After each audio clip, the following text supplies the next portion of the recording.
Today, we're taking you down to Lake Charles, Louisiana. Picture this, the sound of accordions spilling out of a homemade studio, wedged between a record shop and a TV repair store. That's the vibe of Goldband Records, a legendary little label born in 1945, right in the heart of the bayou. This program is brought to you by Old Timer Song Factory, the online catalog of original songs crafted for your productions with the true spirit of the 30s, 40s, and 50s. A label that didn't just stick to the local scene. It gave us legends, including a young Dolly Parton when she was just 13. Hold up, don't give it all away. We'll get to Dolly, but first, let's go back to the beginning. Goldband is really the story of one man, Eddie Shuler. Edward Wayne Shuler, Sr., to be exact. Born in Texas in 1913, he moved to Lake Charles during World War II, looking for work. Ends up in an oil refinery, but his real love? Music. He played guitar with the Hackberry Ramblers, one of the first Cajun groups to mix in swing and country.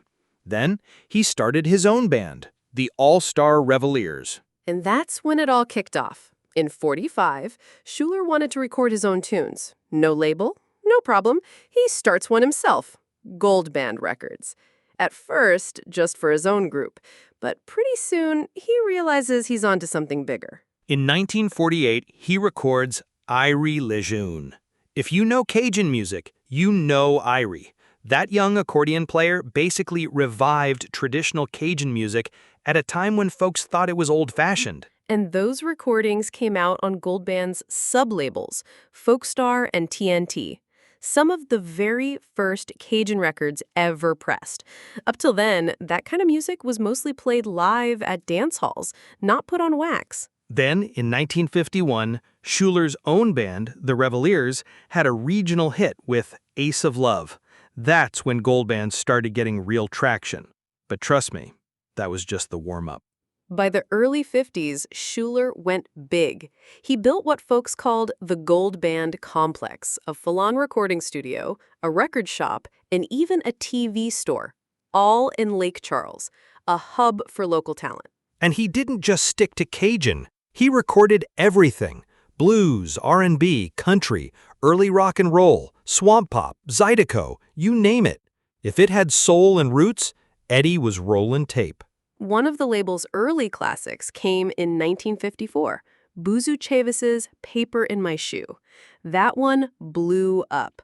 One of the very first big zydeco hits ever, mixing Creole rhythms, accordion, and that Louisiana groove. Then came Goldband's biggest chartbuster, Sea of Love, by Phil Phillips in 1959. A slow, dreamy tune with loads of reverb. It was a national hit, the label's biggest seller by far. And now that little surprise we teased at the top, Dolly Parton.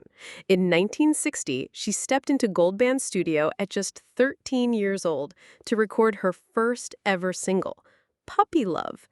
Nothing like Jolene or her later country hits, but hey, that's where it all started. Shuler had an ear, no doubt. He also recorded Rockin' Sydney, Joel Sonnier, Freddie Fender, just a whole lineup of Louisiana legends. But like all good things, it didn't last forever. In the 1970s, musical tastes changed. The majors took over, radio moved on, and Goldband started fading from the spotlight. Still, he kept it going, sold records by mail, kept the studio alive, and stayed in the game until he passed in 2005. At that point, Goldband was the longest-running indie label in the country. The buildings were torn down in 2017, but the legacy, it's alive and well. Goldband's archive, recordings, photos, papers, it's all preserved at the University of North Carolina. Kind of poetic, right? A label started to preserve local sounds, ends up being part of American music history, all from a guy who just wanted to record his band. And that's why we love telling stories like this one.